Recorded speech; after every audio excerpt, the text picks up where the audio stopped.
People are still confused about how we can possibly build muscle on a calorie deficit. So guys are asking, Steve, I want to lose some fat, but I also want to build muscle. How is this possible?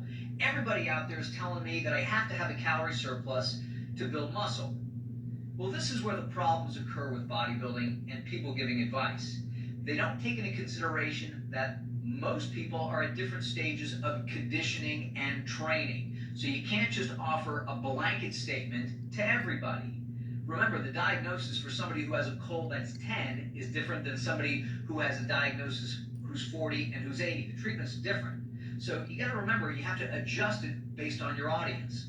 So let me see if I can give you a scenario of a guy who's 20 pounds overweight, wants to start lifting, but also wants to lose body fat, and run him through the scenario of being out of shape to being in great shape.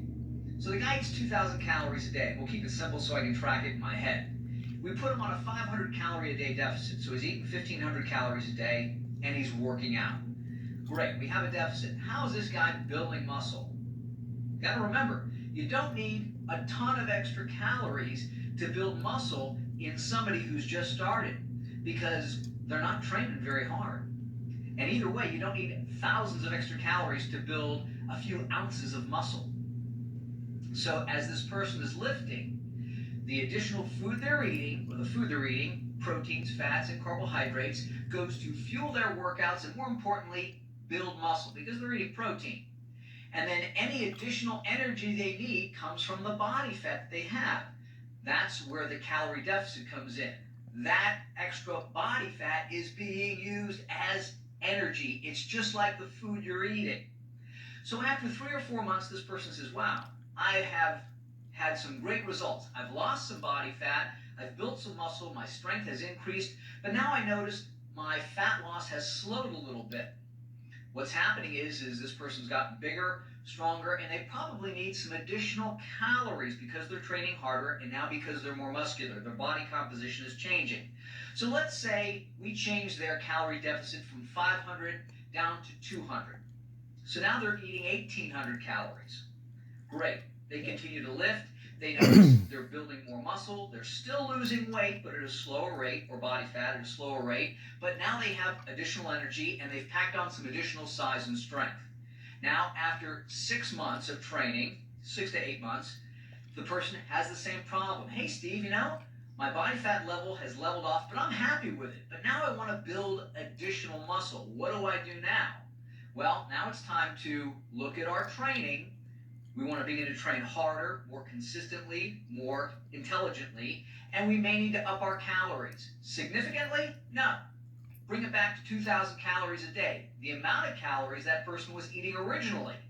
But you see, after 6 or 8 months of training, their body composition has changed, along with their activity levels and their recovery levels. So now that 2,000 calories that the person used to eat, that makes them fat, because remember, weight gain is just the gradual accumulation of a few extra calories on a daily basis. Now that 2,000 calories is enough to keep this person with enough energy to work out and recover. So now they've trained for another 3 or 4 or 5 months. And again, they notice, wow, my strength has increased, but now it's leveled off. My size has gone up, but I'm not getting any bigger in the last 2 months. What's going on? Now we need some additional calories. Now this is where guys begin to get confused.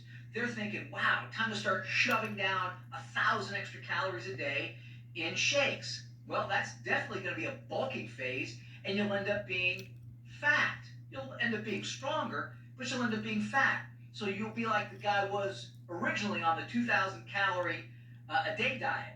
Fat, you'll be more muscular, but you'll be fat. Not a good look. So what we do is we increase our calorie intake gradually. Not 1,000 calories a day, we go to 2,200 or 2,300. That additional surplus of calories is more than enough to fuel our workouts, fuel our recovery, and fuel our muscle growth. So instead of going crazy with shoving all this additional protein, carbs, and fats, protein shakes, and all that stuff, you just increase your calorie intake gradually. So your body becomes accustomed to the 2,300 calories, so your lifting increases to the point where you're able to utilize that additional 300 calories, and none of it is left to make you fat. Again, you'll notice that as you gain additional weight, you gain some additional poundage. Wow, I'm great. Same thing occurs. The weight gain slows, the strength slows, the muscle growth slows. Time to increase the calories again. Not to 3,000, but to 2,500, an additional 200 calories. Because you got to remember this, the body, like every other machine on the planet, is not 100% efficient. So the more calories you eat, the more are available to build muscle, but there are also more available calories that are going to be unused that will be stored as fat. So if we can gradually increase our caloric intake to match our body's composition and our body's performance, that is how we're able to build muscle, decrease our body fat levels, and eventually build additional muscle while not significantly increasing our body fat levels. So you got to remember that the body does need calories to build muscle, but it doesn't need a crazy surplus to build calories. A gradual surplus will do it. And when you have a calorie deficit, you still are able to build muscle and lose body fat because of the additional proteins you're eating and the additional energy that is coming from body fat.